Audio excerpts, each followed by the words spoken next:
And now for a moment of duh. Boy, am I exhausted after this recording. Let's see how the comments are doing today. Good.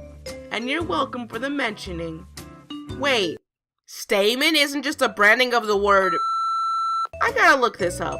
The stamen, or stamens, is the male fertilizing organ of a flower, typically consisting of a pollen-containing anther and a filament.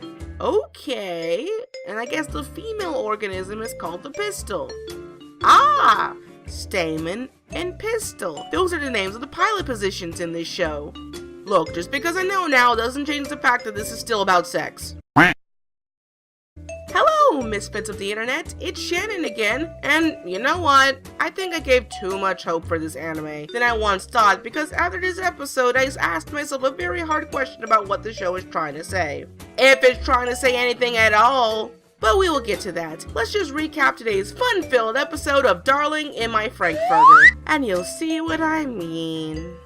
So, not much happened this time. I mean, Mitsuru gave his ravaged experience into Zero-Two's chambers like a drunken overdramatic war veteran. Once again, the adults be their party-pooping selves about how people shouldn't do this and they shouldn't do that, despite the fact that results have showed time and time again of what they don't want to see. And all of this is for the sake of their leader, who essentially gives no fucks about who or how many Zero-Two devours. Ichigo tightens her resolve that she will and always will be the DOTF little sister of the show. Background girl number 4, I'm sorry, I just really can't remember your name, who realistically doesn't have much presence or importance up to this point, is told by Ichigo in the nicest way possible to fucking grow a pair and control her man. Hiro continuing his bitching as he also gives into the war propaganda that maybe, just maybe, Zero-Two might be a little too high-strung for him, which proves to be true, but not because she's scared of her, no, but because he finally admits to what we've all been saying all along, that he's a scared, mopey little man for too long and it's time for him to grow a pair. Then a fun chase scene, they're getting ready and all of that. Wait, stop the presses. Is this what I think is happening that is going to happen? Oh my god, he's done it, folks! He's done it! He's riding the mech! Oh, happy day! Happy day is here again. He's riding the mech. This calls for a celebration! Okay, celebration over, because now it's time to talk about the real stuff. Alright everyone, as much fun it is to watch this action-packed filled pollination of anime, I have to be honest, I have no clue what in Lord's name this show wants to do anymore. A few episodes back I was like, oh, this show has some obvious allegories of sexual education, and yada yada yada. But the more episodes that come out, the more I realize, this show just wants to be sexual, doesn't it? Doesn't it? The allegories don't seem like allegories anymore and just are very obvious allusions to sexual activity now. Is Darling of the Franxx just some conspiracy brought up by the horny folks at Trigger to see how much they can get away with to be televised to a bigger audience? I don't know. But I'm personally leaning now more towards this sentiment as time goes on, and that's sad. I do still believe in my theory that the show is trying to teach the dangers of fear-mongering sex ed, but when you're watching anime sometimes, you just have to take a good look in the mirror very closely and admit that not everything connects to some type of philosophical meaning. I know we all want to utilize our liberal arts classes from college and feel like it's not a waste of money, but a banana is still a banana no matter how many debates you have about its versatility in the household. Seriously though, it's getting ridiculous at this point with all the sexual angst being shoved up in my face. Just look at this episode's prime example, and tell me you don't feel like this show is just bullshitting now.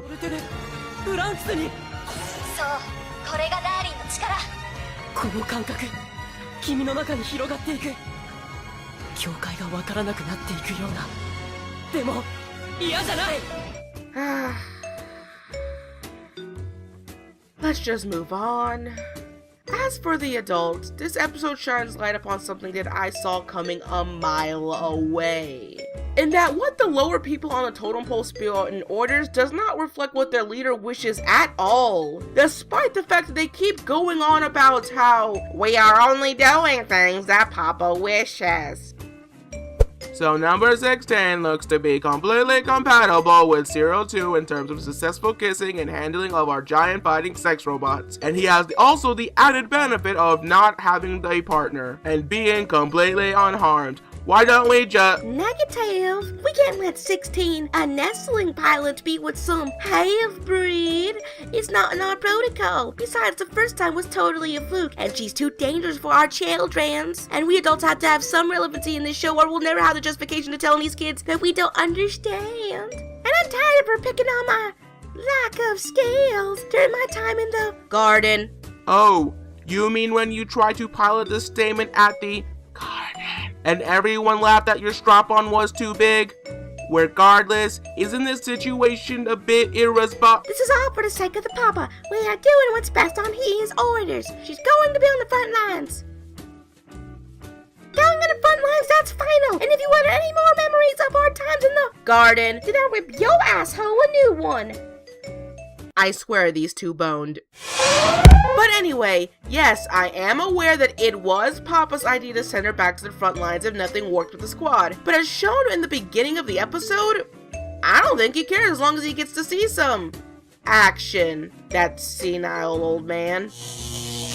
It's kind of messed up, and again, while it's not confirmed that he's going to turn all South Park Catholic priest on us, I am going to say that if he does later in this show, I fucking called it! Just the fact that he's willing to partner her up with anyone expendable and waste manpower like that is telling. Which brings us to my final questions for today's review. Is Darling of the Franxx a discriminized hentai in disguise? Think about it.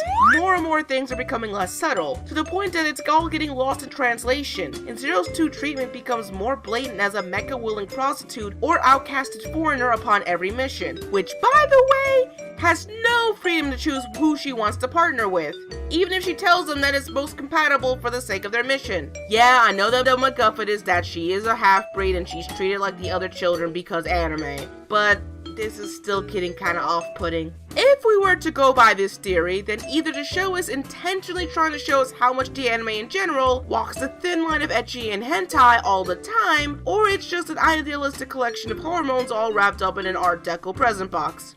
Because if we are hoping to salvage any message from this anime, that could be a decent angle to go by, since fanservice in anime can sometimes be borderline softcore porn in this modern age, and I would appreciate a show being bold to tackle such a topic at hand.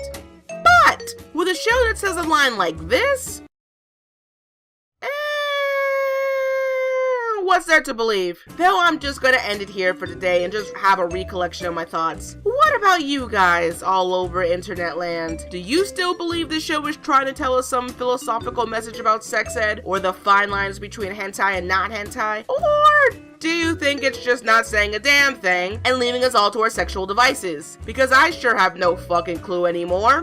Talk about it in the comments below and leave a like if you really like seeing this series from me. Of course, if you're new, I think it's better for the both of us if you subscribe to the Anime Misfit today. We are 100% lemon scented certified.